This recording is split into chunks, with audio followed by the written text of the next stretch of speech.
Dalam perjalanan panjang peradaban manusia, kisah tentang pencarian kebahagiaan dan makna hidup selalu menjadi arus bawah yang tak pernah padam. Sejak zaman para dewa dan pahlawan kuno, manusia telah menapaki jalan yang sama, mengejar sesuatu yang mampu mengusir dahaga batin, menenangkan kegelisahan jiwa, atau sekadar membawa tawa di tengah duka. Dari tanah Yunani yang dipenuhi mitos, sampai bisikan para filsuf di lorong-lorong sejarah, kita menemukan pertanyaan abadi. Apa arti kebahagiaan? Apa makna sejati dari kenikmatan yang begitu menggoda, namun kadang menyesatkan? Tidak hanya dongeng dan legenda yang menyingkap misteri ini. Dalam realitas sehari-hari, manusia berhadapan langsung dengan godaan kenikmatan dan jurang penderitaan. Ada yang terbuai dan tersesat dalam pelukannya, melupakan segalanya demi sepotong rasa manis yang fana. Ada pula yang memilih menjauh, bersikap waspada, takut terjerat oleh daya pikat yang halus namun mematikan. Setiap langkah yang kita ambil, setiap pilihan yang kita buat, selalu bersinggungan dengan pertanyaan, apakah hidup ini tentang mengejar kenikmatan, atau ada tujuan yang lebih tinggi di baliknya? Pada titik inilah, kisah-kisah kuno dan pemikiran para bijak bertemu, menjadi cermin bagi manusia modern yang terus bergulat dengan hasrat dan batas diri. Pertanyaan tentang kesenangan dan kebahagiaan bukan sekadar wacana filsafat. Ia merasuki detak jantung kita, menguji keteguhan niat, dan kadang membawa kita pada persimpangan yang membingungkan. Apakah kita sekadar pengembara yang mengejar mimpi-mimpi indah di Pulau Lotus? Atau pejuang yang sadar akan tujuan, menolak tenggelam dalam lautan kesenangan yang tak berujung? Di tengah dunia yang hiruk-pikuk dan penuh godaan, kisah lama tentang pemakan bunga lotus, suara hati para hedonis, dan kebijaksanaan Epicurus menghadirkan renungan mendalam tentang seni menikmati hidup tanpa kehilangan arah.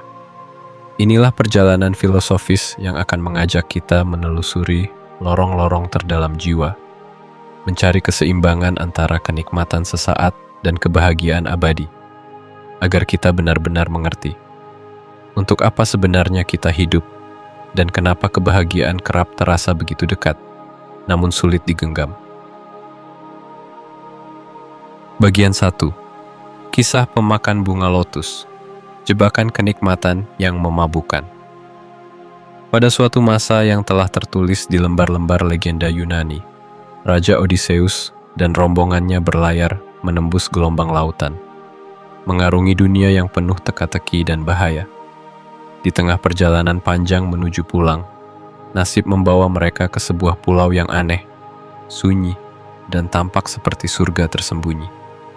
Pulau itu adalah rumah bagi para pemakan bunga lotus, kaum yang hidup dalam damai, dilingkupi senyum dan tawa, seakan tiada beban, seolah waktu sendiri lupa untuk berjalan di sana.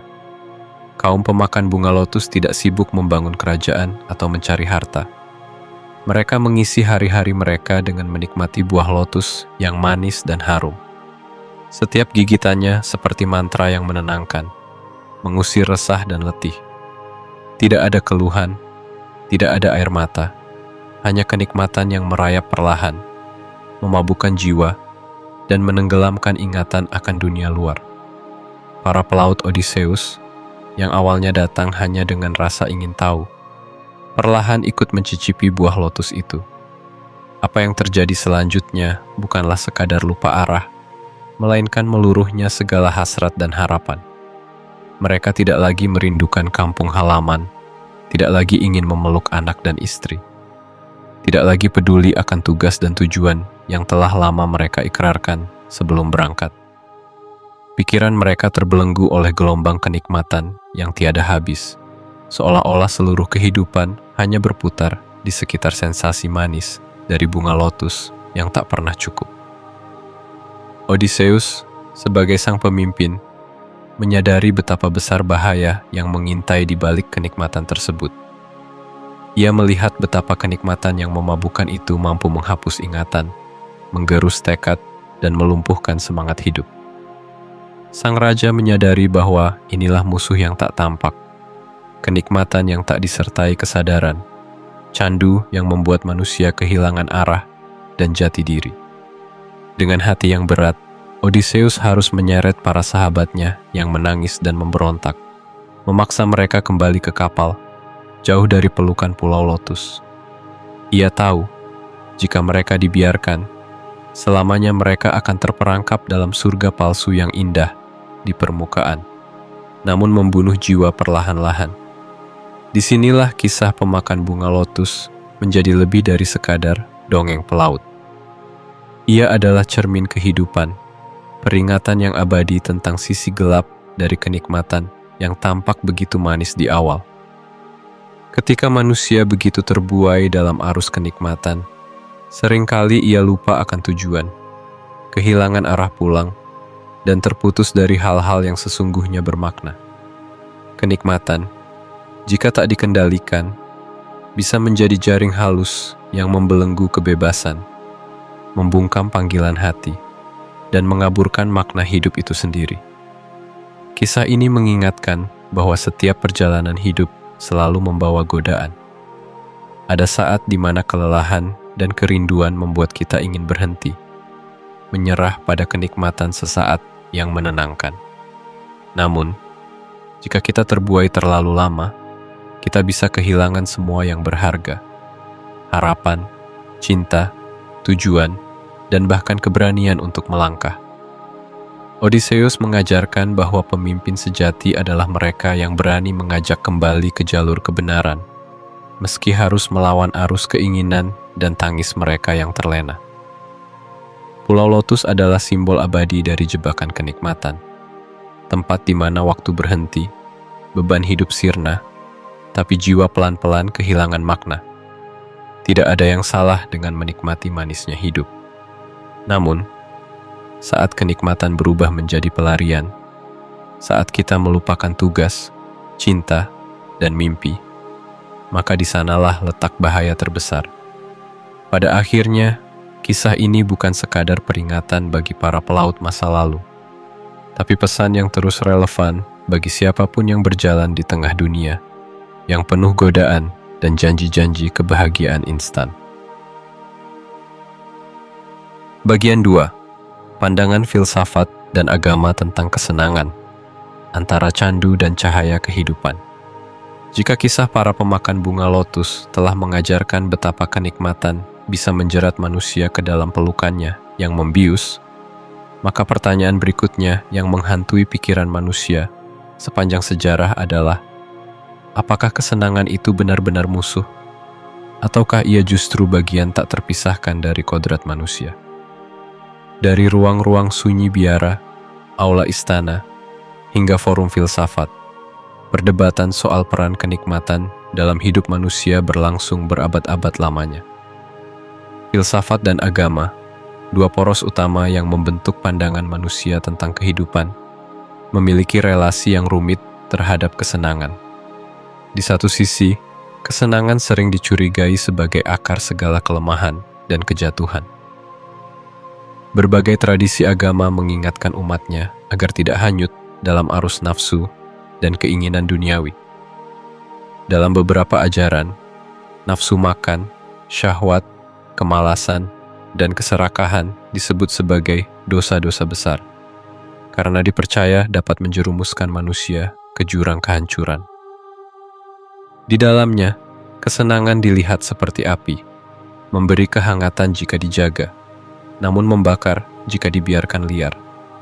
Tradisi spiritual dari timur hingga barat menempatkan sikap hati-hati terhadap kesenangan sebagai salah satu pilar pengendalian diri. Dalam Buddhisme misalnya, kenikmatan indrawi dianggap sebagai penghalang terbesar menuju pencerahan. Para biksu diajak untuk melepaskan keterikatan pada dunia, sebab rasa nikmat dipandang hanya memberikan kebahagiaan sesaat, namun meninggalkan kekosongan yang lebih dalam. Jalan utama yang diajarkan adalah pengendalian hasrat dan pemurnian batin, bukan penyangkalan total, melainkan pengelolaan agar tak diperbudak oleh kenikmatan duniawi. Sementara itu, dalam beberapa tradisi kepercayaan, kesenangan bukan sepenuhnya dilarang, melainkan ditempatkan pada tempat yang tepat. Ada ajaran bahwa segala nikmat adalah anugerah, tetapi manusia diberi akal untuk memilih, memilah, dan mengendalikan diri.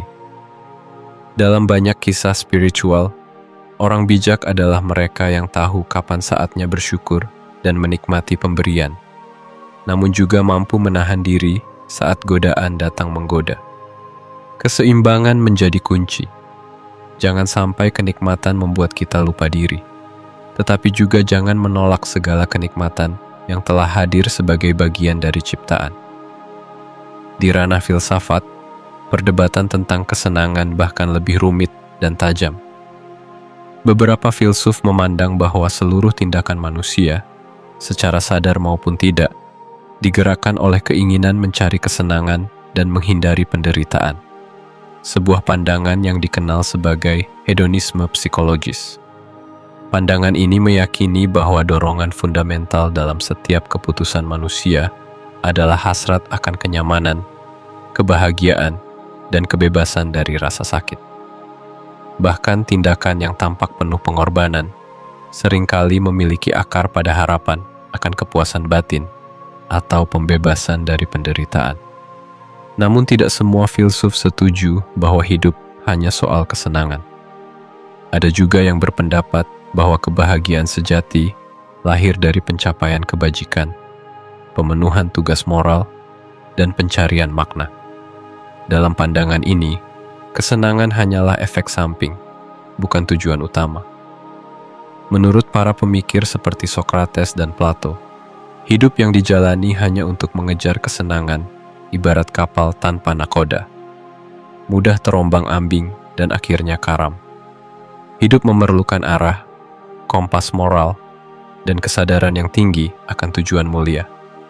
Namun, menariknya, dalam perjalanannya, muncul pula gagasan yang melihat kesenangan sebagai sesuatu yang tidak perlu dihindari secara mutlak. Hedonisme filosofis lahir sebagai arus pemikiran yang memandang kesenangan, bila dijalani dengan kebijaksanaan dan kendali, bisa menjadi sumber kebahagiaan dan makna hidup. Aliran ini tidak menolak adanya bahaya dalam kenikmatan, tetapi juga menegaskan bahwa hidup yang sepenuhnya menolak kesenangan akan kehilangan warna dan rasa. Di tengah benturan dua kutub ini, muncul pula ajaran-ajaran yang mencoba menggabungkan keduanya. Ada yang meyakini bahwa kesenangan bukan musuh, melainkan teman seperjalanan yang harus diajak berdamai. Ia harus disambut dengan syukur, dinikmati dengan sadar, namun tak boleh diperbudak. Seperti air sungai yang mengalir, kenikmatan harus diberi batas, agar tidak meluap dan menenggelamkan sawah harapan dan ladang cita-cita. Pada akhirnya, pandangan filsafat dan agama tentang kesenangan menunjukkan satu benang merah. Yang penting bukan sekadar kenikmatan itu sendiri, melainkan cara manusia memaknai, mengelola, dan menempatkannya dalam hidup. Kesenangan bisa menjadi cahaya yang menuntun langkah, namun juga bisa menjadi candu yang membutakan mata hati. Semua tergantung pada kebijaksanaan kita dalam menapaki jalan kehidupan yang penuh godaan dan persimpangan ini. Bagian 3. Sejarah dan perkembangan hedonisme. Dari Gilgamesh hingga filsafat Yunani. Ketika manusia mulai menulis sejarah, mereka juga mulai mencatat pergulatan batin mengenai kebahagiaan, kesenangan, dan makna sejati kehidupan. Di balik kemegahan peradaban-peradaban besar, hedonisme, gagasan bahwa kesenangan adalah puncak pencapaian manusia, telah menorehkan jejaknya, mengalir dari kebijaksanaan purba hingga perdebatan para filsuf besar. Jejak awal pemikiran hedonistik dapat ditemukan dalam sastra kuno. Salah satunya tertulis dalam epik Gilgamesh dari Babilonia. Dalam kisah yang telah bertahan selama ribuan tahun itu, muncul anjuran bagi manusia untuk memenuhi perutnya, menari, bernyanyi, dan mengisi hari-hari dengan kebahagiaan. Kata-kata itu bukan sekadar nasihat sesaat, tetapi penanda betapa sejak dulu manusia menyadari bahwa hidup yang baik adalah hidup yang diwarnai oleh rasa nikmat, sukacita, dan perayaan terhadap hal-hal sederhana. Tak hanya di Babilonia, gagasan serupa juga hadir dalam tradisi filsafat India kuno, khususnya melalui ajaran Charvaka. Aliran yang dikenal ateis ini secara terang-terangan menempatkan kekayaan dan kenikmatan sebagai tujuan rasional utama manusia. Menurut mereka, harta hanyalah alat untuk mencapai kesenangan, dan hidup yang dijalani tanpa kenikmatan adalah hidup yang sia-sia. Namun, pandangan ini tetap menuntut kebijaksanaan dalam memilih jalan kesenangan, agar tidak terjebak dalam penderitaan akibat keserakahan. Seiring waktu, Yunani kuno menjadi lahan subur bagi lahirnya pemikiran hedonistik yang lebih terstruktur dan mendalam. Dari negeri para dewa dan para filsuf, muncullah Aristippos dari Kirene, seorang murid Sokrates yang berani mendobrak pakem gurunya. Aristippos percaya bahwa tujuan tertinggi manusia adalah menikmati hidup semudah dan senyaman mungkin. Bagi Aristippos, kenikmatan bukanlah musuh, melainkan anugerah yang harus dikejar dengan sepenuh hati. Aristippos mendirikan aliran Cyrenaic atau Cyrenaics yang mengajarkan bahwa kenikmatan adalah kebaikan tertinggi dan penderitaan adalah keburukan tertinggi. Kenikmatan fisik seperti makan, minum, dan bersenang-senang menjadi standar utama dalam menentukan kualitas hidup. Namun, berbeda dengan gambaran hedonisme yang liar dan tanpa batas, Aristippos menekankan pentingnya kendali diri. Ia menegaskan bahwa manusia harus menjadi tuan atas kenikmatan, bukan budaknya. Aku memiliki, bukan aku yang dimiliki. Demikian semboyannya yang terkenal. Menariknya, walaupun Aristippos adalah murid langsung Sokrates, pandangannya justru berseberangan. Sokrates mengajarkan bahwa kebajikan adalah kebaikan tertinggi, dan kesenangan hanyalah pelengkap bagi hidup yang bermakna. Bagi Sokrates, mengejar kesenangan tanpa tujuan luhur sama seperti kapal yang terombang-ambing di lautan tanpa arah. Namun, Aristippos tetap kukuh dengan pendiriannya, dan dari sinilah Cyrenaics tumbuh menjadi salah satu aliran penting dalam sejarah filsafat. Pemikiran Cyrenaics tidak berdiri sendiri. Ia melahirkan generasi pemikir baru, seperti Hegesias yang dikenal pesimistis, Aniceris yang lebih menekankan nilai persahabatan dan cinta, serta Theodorus yang berani menolak takhayul dan kehidupan setelah mati. Namun, benang merah mereka tetap sama. Kebahagiaan dan kesenangan adalah hakikat hidup, meski harus dicapai dengan kehati-hatian dan kesadaran penuh atas konsekuensinya. Selain Cyrenaics, muncul pula aliran Epikureanisme yang dipelopori oleh Epicurus. Epicurus menawarkan pendekatan yang lebih moderat.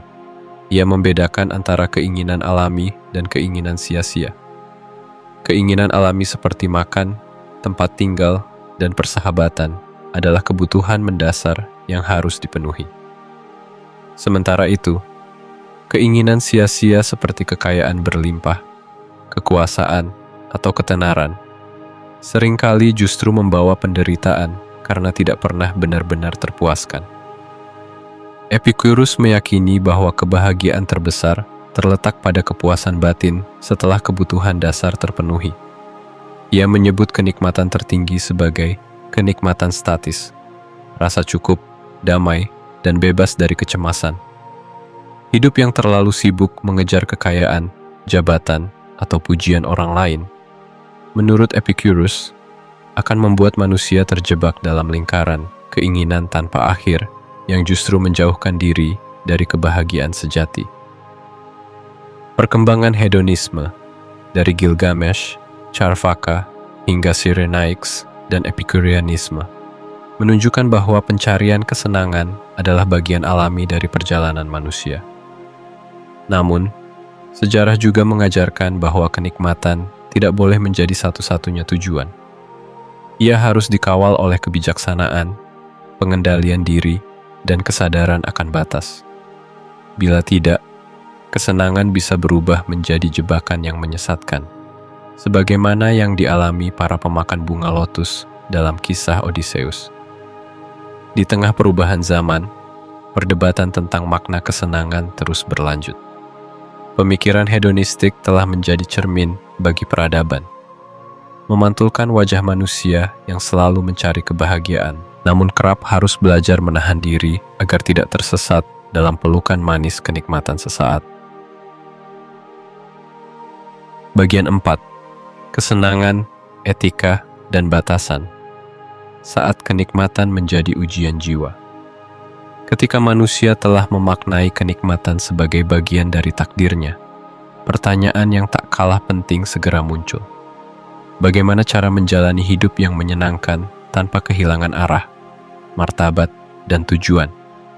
Disinilah perdebatan tentang batas, etika, dan tanggung jawab dalam mencari kesenangan mendapat panggung utama.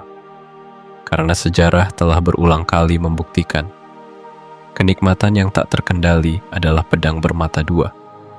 Filsafat hedonisme yang dikembangkan oleh Aristippos dari Kirene, sebagaimana telah dibahas, tidak sekadar menempatkan kesenangan sebagai tujuan tertinggi. Lebih jauh, ia menekankan pentingnya kesadaran dan penguasaan diri. Aristippos tidak ingin manusia menjadi budak hasrat, melainkan pengendali utama bagi keinginannya sendiri. Baginya, kenikmatan hanyalah alat, bukan tuan.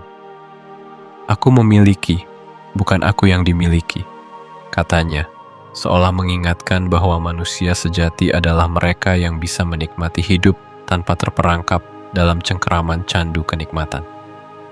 Namun, tidak sedikit orang yang gagal membedakan batas tipis antara menikmati dan terjerat. Sejarah penuh dengan kisah tentang raja, bangsawan, atau orang biasa yang kehilangan segalanya karena membiarkan kenikmatan menguasai hidup mereka. Nafsu makan yang tak pernah puas berubah menjadi kerakusan. Kenikmatan tubuh yang berlebihan menjelma menjadi kecanduan, dan rasa ingin dihormati atau dipuja menuntun pada obsesi akan kekuasaan. Kesenangan yang seharusnya memberi warna kehidupan malah menjebak manusia dalam lingkaran penderitaan baru.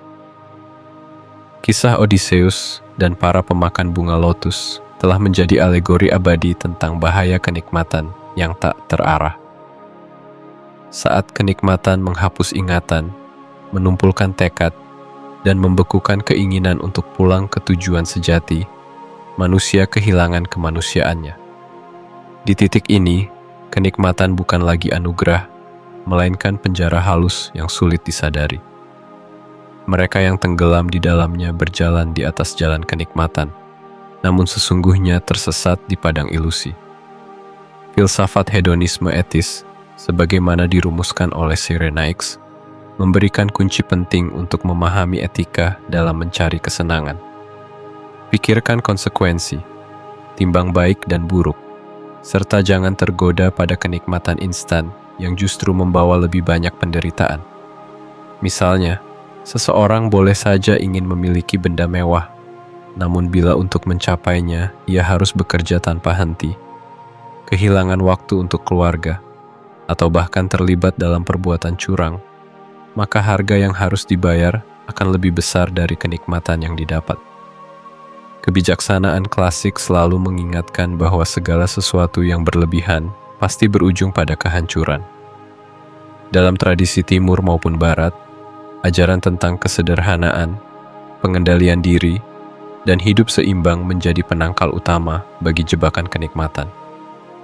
Bahkan dalam dunia modern, para ahli psikologi sepakat bahwa kecanduan, apapun bentuknya, baik makanan, harta, kekuasaan, atau teknologi, selalu membawa kehancuran pada jiwa dan raga manusia.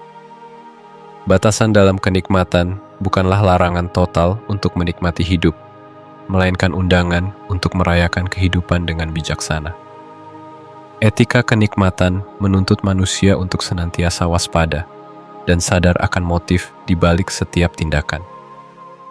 Apakah kita mengejar kesenangan demi melarikan diri dari kenyataan? Atau karena kita benar-benar ingin merasakan syukur dan kebahagiaan yang hakiki?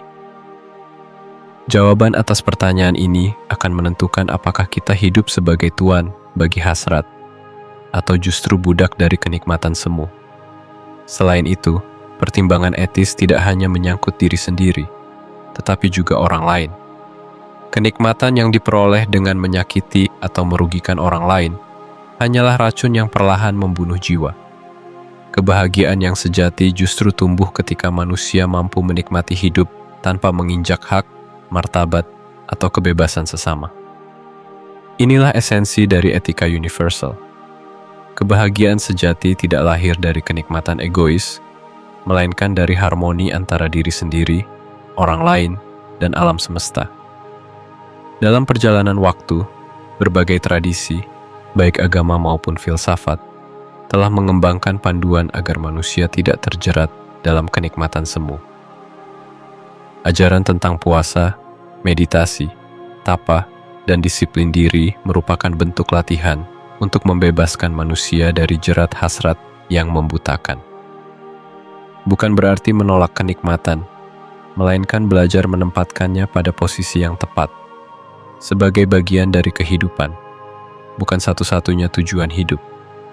Pada akhirnya, ujian sejati dalam mencari kesenangan adalah kemampuan untuk berkata cukup, untuk tahu kapan harus berhenti, dan untuk tidak membiarkan hasrat menutup mata hati. Hidup yang seimbang, yang mampu merayakan setiap nikmat tanpa melupakan makna dan tujuan, adalah jalan tengah yang penuh kebijaksanaan. Di sanalah manusia menemukan kebebasan, bukan sebagai makhluk yang diperbudak kenikmatan, melainkan sebagai jiwa merdeka yang memaknai hidup dengan sadar, bijak, dan penuh cinta. Bagian 5. Epicurus dan keseimbangan. Kesenangan, mencari kedamaian di tengah badai keinginan. Di antara riuhnya perdebatan filsuf tentang kenikmatan, nama Epicurus hadir sebagai suara yang lembut namun tegas, mengajak manusia menengok kembali hakikat kebahagiaan sejati. Di tangan Epicurus, hedonisme berubah wujud, bukan sekadar pemujaan pada pesta pora atau keinginan tanpa ujung, melainkan seni menata hidup agar batin benar-benar damai, bebas dari jeratan kecemasan dan ketakutan. Epicurus lahir di tengah masa Yunani yang penuh gemerlap, di mana berbagai aliran filsafat berlomba menawarkan resep kebahagiaan. Melihat banyak orang terjebak dalam lingkaran keinginan yang tak kunjung terpuaskan, ia menyadari bahwa manusia kerap keliru menafsirkan arti kesenangan. Banyak orang menyangka, semakin banyak harta, kuasa, dan kemewahan, maka semakin besar pula kebahagiaan yang akan didapat. Namun kenyataan berkata sebaliknya. Semakin manusia mengejar nafsu tanpa batas, justru semakin gelisah dan jauh ia dari ketenangan hati. Epicurus membedakan keinginan menjadi 3 jenis. Keinginan alamiah yang mutlak perlu, seperti makan, minum, persahabatan, dan perlindungan. Keinginan alamiah yang tidak mutlak perlu, seperti makanan lezat atau pakaian indah. Dan keinginan yang sia-sia, seperti kekayaan berlimpah, kekuasaan, atau ketenaran. Bagi Epicurus, keinginan yang benar-benar layak dikejar hanyalah keinginan dasar yang bila tidak terpenuhi akan menimbulkan penderitaan. Makan sederhana, tempat berlindung yang nyaman, serta kehangatan persahabatan adalah fondasi kebahagiaan sejati. Ajaran Epicurus menekankan pentingnya hidup sederhana dan merasa cukup. Menurutnya, kenikmatan terbesar bukan terletak pada pesta mewah atau barang mahal, melainkan pada perasaan puas setelah kebutuhan pokok terpenuhi. Setelah lapar diisi, dahaga hilang, dan hati terasa hangat bersama sahabat, muncullah apa yang disebut Epicurus sebagai kenikmatan statis, yaitu kedamaian batin tanpa lagi ada rasa kekurangan. Inilah puncak kenikmatan yang tidak mudah goyah oleh perubahan dunia luar. Lebih jauh, Epicurus mengingatkan bahaya dari mengejar keinginan yang sia-sia. kekuasaan, popularitas, dan harta yang berlebihan adalah ilusi yang justru memperbudak jiwa. Keinginan tersebut tidak memiliki batas alami. Makin dipenuhi, makin besar pula hasrat yang muncul. Seseorang yang telah memiliki segalanya tetap merasa kosong, sebab kepuasan yang dirasakan hanya sesaat, segera digantikan oleh keinginan baru yang lebih besar. Epicurus melihat, penderitaan terbesar manusia justru lahir dari kegagalan memahami batas keinginan. Banyak orang menukar kedamaian jiwa dengan ambisi tanpa ujung. Akhirnya hidup dalam kekhawatiran, persaingan, dan ketakutan kehilangan. Salah satu kontribusi utama Epicurus dalam memahami seni menikmati hidup adalah perhatiannya pada persahabatan. Ia percaya, persahabatan adalah sumber kebahagiaan yang paling dalam dan langgeng. Sahabat sejati membawa rasa aman, saling mendukung, dan menjadi tempat berteduh di kala badai kehidupan melanda.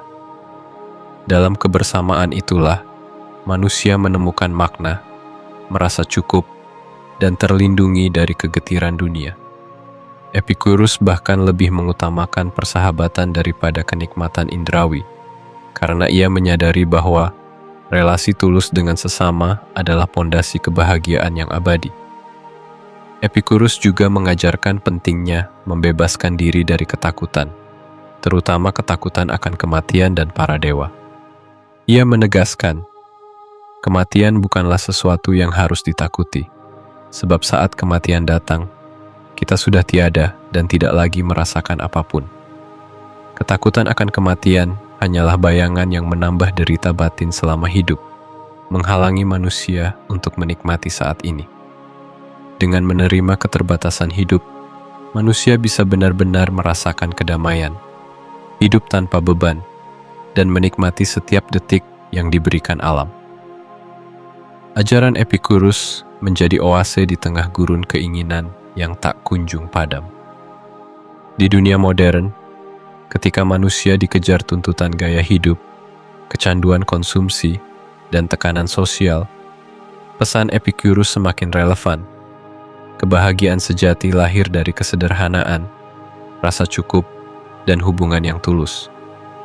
Ia mengingatkan bahwa hidup bukan tentang berapa banyak yang kita miliki, melainkan seberapa mampu kita menikmati yang ada, bersyukur, dan merayakan kehadiran orang-orang tercinta di sisi kita. Dengan bijak, Epicurus menutup pintu pada ilusi kebahagiaan palsu, sekaligus membuka jendela ke arah kedamaian yang nyata. Ia mengajarkan bahwa seni hidup adalah seni mengatakan cukup, membebaskan diri dari jeratan keinginan sia-sia, menumbuhkan rasa syukur, dan merawat persahabatan. Di sanalah manusia menemukan kebebasan sejati. Kebebasan bukan dari dunia, melainkan dari keinginan yang membelenggu jiwa sendiri. Bagian 6. Relevansi hedonisme kuno di era modern. Mencari kebijaksanaan di tengah badai, konsumerisme. Dunia modern bergerak begitu cepat, melimpahkan ribuan godaan dan peluang kenikmatan dalam sekejap. Teknologi, iklan, media sosial, serta budaya konsumsi menawarkan janji-janji kebahagiaan yang seolah dapat diraih setiap detik. Mobil mewah, rumah megah, pakaian bermerek, liburan ke negeri jauh, serta makanan lezat dari segala penjuru dunia. Semuanya mudah dijangkau, seolah-olah kebahagiaan adalah sekedar urusan menumpuk pengalaman dan barang baru. Namun, di balik gemerlap itu, banyak manusia justru semakin merasa kosong, terasing, dan jauh dari kedamaian sejati. Inilah masa di mana filsafat hedonisme kuno, baik Cyrenaics maupun Epikureanisme, kembali menemukan suaranya. Jauh dari gambaran negatif tentang hedonisme yang identik dengan pesta pora tanpa batas, para pemikir seperti Aristippos dan Epicurus justru menekankan pentingnya kesadaran, pengendalian diri, dan seni berkata cukup. Mereka melihat bahwa kebahagiaan bukanlah soal jumlah kenikmatan yang dikumpulkan, melainkan tentang memilih dengan bijaksana, menikmati yang sederhana, serta membangun kedamaian di dalam batin. Pada zaman ketika segala sesuatu bisa didapat dengan sekali klik, risiko terbesar bukan lagi kekurangan, melainkan berlebih-lebihan. Konsumerisme modern mengubah kenikmatan menjadi komoditas yang dipasarkan tanpa henti. Iklan berlomba meyakinkan kita bahwa hidup baru akan bermakna jika kita memiliki ini, mencoba itu, atau mengejar pengalaman yang lebih heboh. Kelebihan pilihan menciptakan tekanan, kecemasan, bahkan depresi, karena manusia tidak pernah benar-benar merasa cukup. Hedonisme tanpa kebijaksanaan hanyalah jalan menuju kecanduan baru yang lebih halus, lebih sunyi, namun tak kalah mematikan. Di tengah badai, itulah ajaran Epicurus menemukan maknanya kembali.